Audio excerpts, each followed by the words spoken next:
সুপ্রিয় শিক্ষার্থীগণ, আমি তোমাদের সামনে আজকে যে বিষয়টা আলোচনা করব সেটা হচ্ছে জৈব যৌগের আলোক সক্রিয় সমানতা।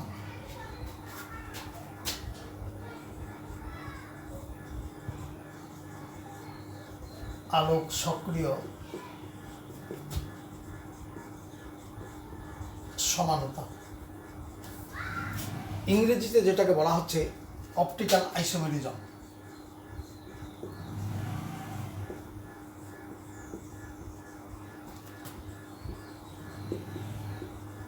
Optical isomerism. তো এখানে একটা কথা আছে, এই যে সক্রিয়, অ্যাক্টিভ, কাকে অ্যাক্টিভ করবে? আলোককে। আলোকে অ্যাক্টিভ করবে।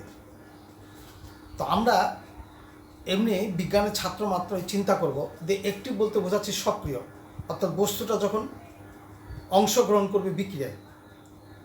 এমন কতগুলো পদার্থ আছে যেগুলো তাড়াতাড়ি রাসায়নিক বিক্রিয়া অংশগ্রহণ করবে, অনেকগুলো আছে দেরিতে করবে বা মধ্যম একটা সময় নেবে। কিন্তু এখানে আলোকের পর সক্রিয় হবে, অ্যাক্টিভ হবে। কথাটা মানে হলো কীরকম, যে তাহলে কি আলোকের প্রতি তার বিক্রিয়া করবে, না আলোককে সে সরাই দিবে, না বাধাগ্রস্ত করবে? তো এখানে সক্রিয় বলতে বোঝাচ্ছে এই জিনিসটা রসায়ন শাস্ত্র যেটা গবেষণা করে বের করেছে সেটা হলো, আমরা জানি আলো সোজা পথে চলে, এবং যেটা সাধারণ আলো আমরা সেটা 3800 থেকে 7000 ডিগ্রি, 3800 থেকে 7000 আর্গস্টন এই তরঙ্গ দৈর্ঘ্যের আলোক রশ্মিগুলো আমরা দেখতে পাই। অর্থাৎ এর মধ্যে 7টি রং অন্তর্ভুক্ত, যেটা বামার বলে তোমরা জানো। যাই হোক, এবং এই আলোকগুলো সরল পথে চলে, এবং সাধারণ আলো চারিদিকে বিনষ্ট হয়ে যায়। অর্থাৎ একটা ল্যাম্পের আলো যখন এক জায়গায় রাখা হয়, এটা একদিকে সরল পথে চলে না, চারিদিকে বিনষ্ট হয়ে যায়। এবং কেমনভাবে সরল পথে যায়? তলগুলোকে অসংখ্যবার আন্দোলিত করে, স্পন্দিত করে, এইভাবে বলা হয়। যাই হোক, এটা পদার্থবিজ্ঞানের বিস্তারিত আলোচনা, তবু এখানে একটু করে আলোচনা আছে যেহেতু অপটিক ব্যাপারটা। তো এই আলোক যখন কোনো নিকল প্রিজমের মধ্য দিয়ে ঢুকানো হয়, বিশেষ করে সোডিয়াম আলো, এই সোডিয়াম আলো থেকে যে আলোটা পাওয়া যায় সেটাকে বলা হয় মনোক্রোমেটিক লাইট, অর্থাৎ এক বর্ণী আলো। এই আলোক রশ্মি যখন নিকেল প্রিজমের মধ্য দিয়ে যখন প্রবাহিত করা হয়, নিকল প্রিজম, এই নিকল প্রিজমের মধ্যে যখন প্রবাহিত করা হয়, তখন ওই আলোটা ফিল্ট্রেশন হয়, ছাঁকন হয়। অর্থাৎ তার অনেকগুলো যে দিক আছে সেই দিকগুলো পরিবর্তন হয়ে একদিক হয়ে যায়। অর্থাৎ এইভাবে একদিকে স্পন্দিত হয়, একটা তলে স্পন্দিত হয়। এই একটা তলে যখন স্পন্দিত হয়, এই আলোক রশ্মিটা এমন কতগুলো জৈব যৌগ আছে, ওদের মধ্য দিয়ে যখন প্রবাহিত যদি করা যায়, তাহলে এই এক বর্ণে আলোক রশ্মিটাকে, একতল স্পন্দিত আলোক রশ্মিটাকে আবর্তন করায়। অর্থাৎ তার সোজা পথে তাকে যেতে দেয় না, তখন তার গতিপথটাকে পরিবর্তন করে, আবর্তন করায়, রোটেট করে, আবর্তন। এটাই হলো অপটিক্যাল আইসোমেরিজম। এখন এই আবর্তনটা যদি ঘড়ির কাঁটার দিকে ঘোরায়, তাহলে সেটা একটা নাম আছে। আবার এই আবর্তনটা যদি ঘড়ির কাঁটার দিকে, একটা নাম আছে। কে ঘোরাবে? কতগুলো রাসায়নিক জৈব পদার্থ। আবার যদি বাম দিকে ঘোরায়, তাহলে এটার একটা নাম আছে। ডান দিকে যখন ঘোরাবে তখন নাম হবে ডেক্সট্রো রোটেটরি, অর্থাৎ ডান ঘূর্ণি। আর বাম দিকে যখন ঘোরাবে তখন হবে ল্যাভোরেটরি, অর্থাৎ বাম ঘূর্ণি। এইভাবে কতগুলো জৈব যৌগ এই একবর্ণী একতলীয় আলোককে আবর্তন করায়। এই একতলীয় আলোক প্রয়োগটা বলা হচ্ছে পিপিএল। পিপিএল মানে হলো প্লেন পোলারাইজড লাইট, অর্থাৎ একবর্ণী আলোক রশ্মি, এক সমতলীয় আলোক রশ্মি। এই এক সমতলীয় আলোক রশ্মিকে যে পদার্থগুলো এই কাজটা করতে পারে, ওইগুলোকে বলা হবে অপটিক্যাল অ্যাক্টিভ সাবস্টেন্স। এবং এরা দুই ধরনের কাজটা করতে পারবে, ঘড়ি কাঁটার দিকে, ঘড়ি কাঁটার বিপরীত দিকে। এই জন্য এদের ডেক্স ডি এবং এল এবং যতগুলো এইভাবে সমাণু উৎপন্ন করতে পারবে ওইগুলোকে বলা হবে তাদের অপটিক্যাল সমাণু। এবং কোন পদার্থগুলো পারবে সেটা চিনবার একটা ব্যাপার আছে। কেমন করে চিনব কোন অর্গানিক বস্তুগুলো এইভাবে পিপিএল আলোকে আবর্তন করতে পারবে? তো সেখানে বৈজ্ঞানিকরা গবেষণা করে দেখেছে যে সমস্ত জৈব যৌগের মধ্যে এই ধরনের কার্বন আছে, এমন একটা কার্বন আছে এদিকে যে গ্রুপটা আছে এই গ্রুপটার সঙ্গে এই গ্রুপটার কোনো মিল নাই, আবার এদিকে যে গ্রুপটা আছে এই গ্রুপটার সঙ্গে এই গ্রুপটার কোনো মিল নাই। অর্থাৎ আমি বলতে চাচ্ছি বা বিজ্ঞান বোঝাতে চাচ্ছে যে এমন একটা কার্বন থাকবে যে কার্বনের কাছে 4টি গ্রুপ ভিন্ন ভিন্ন থাকবে, তখন ওই কার্বনটার একটা নাম হয়ে যাবে। ওই কার্বনটা তখন নাম হবে কাইরাল কার্বন এবং একটা ক্রস চিহ্ন দিয়ে তাকে চিহ্নিত করতে হবে কাইরাল কার্বন। এটা হলো কাইরাল কার্বন। তাহলে যে সমস্ত যৌগে আমরা কাইরাল কার্বন খুঁজে বেড়াবো, যদি তার কাইরাল কার্বন আমরা পাই তাহলে এই আচরণটা করবে, অর্থাৎ পিপিএল আলোকে আবর্তন করাবে। আর যদি কাইরাল কার্বন না থাকে আমরা সোডিয়াম ক্লোরাইডের দ্রবণ নিব, সেটা অজৈব যৌগ, সেটা তো হবেই না। আমরা মনে করো বিউটানল নিব, সেখানে তো কাইরাল কার্বন যদি দেখি নাই তাহলে সেখানে আলোক রশ্মিকে আবর্তন করতে পারবে না। আমরা মিথানল দ্রবণ নিব, সেটা দেখবো যে এই আবর্তনকে এই আলোক রশ্মিকে আবর্তন করতে পারে কি না। যদি না পারে সেটা তাহলে আমরা অপটিক্যাল সাবস্টেন্স না। আমরা দেখবো বস্তুটার গঠনটাতে এই কাইরাল কার্বন আছে কি না। যদি কাইরাল কার্বন থাকে তাহলে সেটাই আলোক রশ্মিকে আবর্তন করবে। এবং আবর্তনটা কেমন করে আমরা এক্সপেরিমেন্ট করব, কেমন করে আমরা পরীক্ষা করব, সেই পরীক্ষা করার জন্য যে পদ্ধতিটা সেটা হচ্ছে একটা পোলারোমিটার।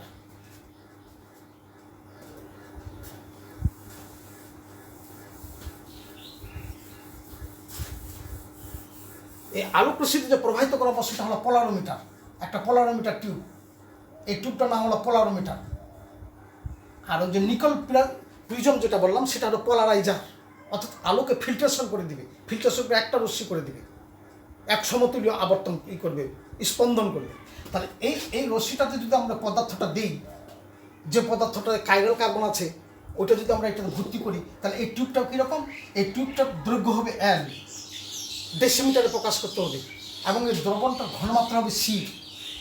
তো C তো ঘনমাত্রা আমরা জানি, কিন্তু গ্রাম পার মিলিলিটারে প্রকাশ করতে হবে, গ্রাম পার মিলিলিটারে প্রকাশ করতে হবে এটা। আর এখানে তখন আলোক রশ্মিটা আমরা বিশেষ ব্যবস্থা এখানের মধ্যে প্রবেশ করাবো। তখন আলোক রশ্মিটা এই ঘড়ি কাটার দিকে অথবা এদিকে যে বিবর্তন করে সেটাই এই যে আবর্তন করবে, এই আবর্তনের মানটা ধরি আমরা পরীক্ষিত। সেটা কেমন করে পরীক্ষা করব, সেটা এখানে একটা অ্যানালাইজার নিয়ে আসবো। এই অ্যানালাইজারের মধ্যে এখানে ঘড়ির কাটার দিকে অথবা ঘড়ির কাটার দিকে আবর্তন করাবে। তাহলে তোর মানটা কীভাবে পাবো, এই আলফা, এই আবর্তনের মানটা একটা নির্দিষ্ট তাপমাত্রা ভেরিয়েশন হলে আবর্তন ভেরিয়েশন হতে পারে।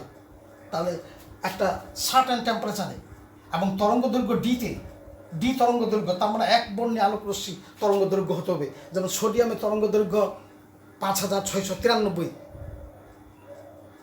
আর্গস্টন, ওই সোডিয়াম আলো ব্যবহার করতে হবে এখানে। ওই সোডিয়াম আলো থেকে আমরা ফিল্টারেশন করার পর এই পিপিএল আলোটা পাবো, অর্থাৎ প্ল্যান পোলারাইজড লাইটটা আমরা পাবো।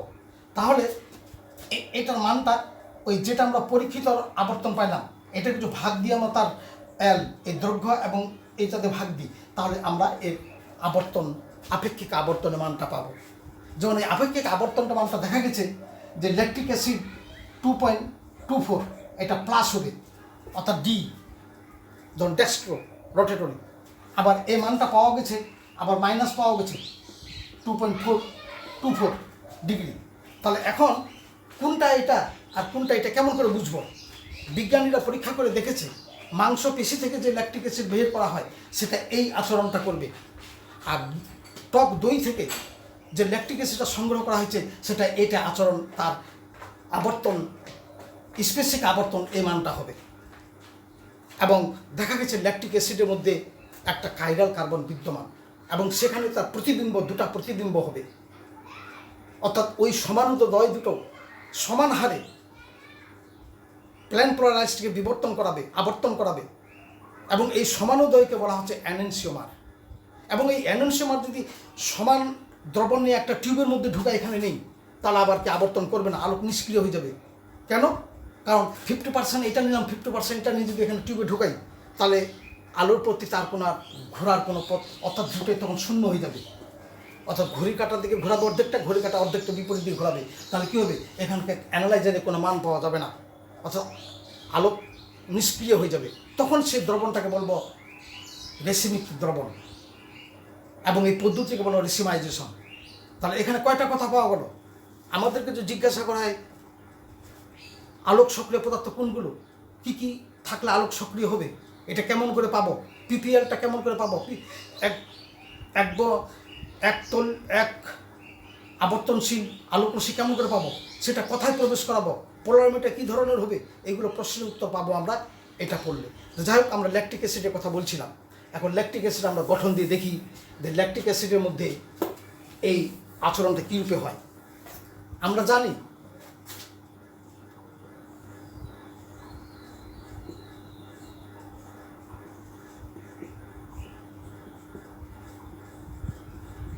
এটা হলো ল্যাকটিক অ্যাসিডের সংকেত। এটা আমরা রাসায়নিক নাম বলতে পারি, আন্তর্জাতিক নাম ইউপ্যাক পদ্ধতিতে 2-হাইড্রক্সি প্রোপায়োনিক অ্যাসিড, কমন নাম হলো ল্যাকটিক অ্যাসিড, বাণিজ্যিক নাম। তাহলে এখানে দেখা যাচ্ছে একটা কাইরাল কার্বন আছে। এখন কাইরাল কার্বনে এখানে যে একটা দর্পণ নিয়ে আসি আমরা, তাহলে দেখা যাবে এই দর্পণের মধ্যে কাছের গ্রুপটা কাছে আসবে, আর দূরের জিনিসটা দূরে চলে যাবে, দূরে দেখা যাবে। আবার এটাও ঠিক এইভাবে লিখতে পারবো আমরা, এখানেও তাই, এসটা আগে দেখা যাবে, সিটা পরে। তাহলে এটা হলো এইটারে একটা প্রতিবিম্ব, এই পরস্পর দুটা প্রতিবিম্ব। তাহলে দেখা যাচ্ছে এটা হলো তার পজিটিভ, অর্থাৎ ডি ল্যাকটিক অ্যাসিড, এটা হলো অ্যাড ল্যাকটিক অ্যাসিড। এটা মাংসপেশিতে সংগ্রহ করলে এই ল্যাকটিক অ্যাসিড, আর দুধ থেকে সংগ্রহ করলে এই ল্যাবরেটরি ল্যাকটিক অ্যাসিড আমরা এখানে পরীক্ষা করলে এই পরীক্ষাটা পাবো। এবং তারা পরস্পর তারা আলোক সমাণু, এবং তারা দর্পণ প্রতিবিম্ব সৃষ্টি করবে। এবং এটা যদি 50% নিয়ে একটা সম আয়তন নিয়ে যদি এখানে ঢুকাই, তাহলে কোনো আলো আবর্তন করাবে না, অর্থাৎ তখন রেসিমিক মিশ্রণ পাওয়া যাবে। তাহলে আমরা দুটো সমানতা পাইলাম। এই সমানতা সমান হারে আলোক রশ্মিকে আবর্তন করে, তবে বিপরীত ধর্মী, ওইটাকে বলা হবে রেসিমিক মিশ্রণ। এই ল্যাকটিক অ্যাসিডের মধ্যে একটা শুধু কাইরাল কার্বন আছে। আবার আমরা দেখবো 2টা কাইরাল কার্বন থাকলে কী হবে, 3টা থাকলে কী হবে। তাহলে এটার সমানতা যদি এরকম যৌগ নিই আমরা,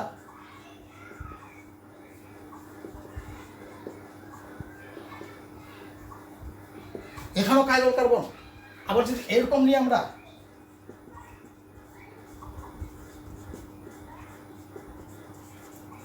এখানেও কাইরাল কার্বন, আবার এখানে যদি আমরা এরকম করি,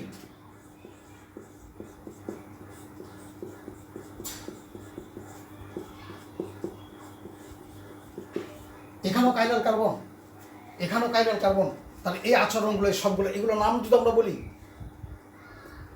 2-হাইড্রক্সি প্রোপানেল, এটা যদি বলি আমরা 2, 3, 4, তাহলে 3-হাইড্রক্সি বিউটেন। এটা যদি বলি আমরা 1, 2, 3, 2 অ্যামিনো প্রোপায়োনিক অ্যাসিড, তাহলে এগুলো সম্পূর্ণ একটি করে কাইরাল কার্বন আছে, এবং তারা ল্যাকটিক অ্যাসিডের মতো আচরণ করবে। এই গেল আমাদের অপটিক্যাল আইসোমেরিজম সম্বন্ধে। একটি কার্বন থাকলে কী ধরনের আবর্তনশীল করে সে সম্বন্ধে আলোচনা করা হইল। এরপরে আমি আলোচনা করব মেসো কম্পাউন্ড স্টেরিও আইসোমার কী ধরনের পাবো। এই পরবর্তীতে তোমাদের সে আলোচনায় তোমাদের আহ্বান জানিয়ে আজকে এখানে শেষ করছি। ধন্যবাদ সবাইকে।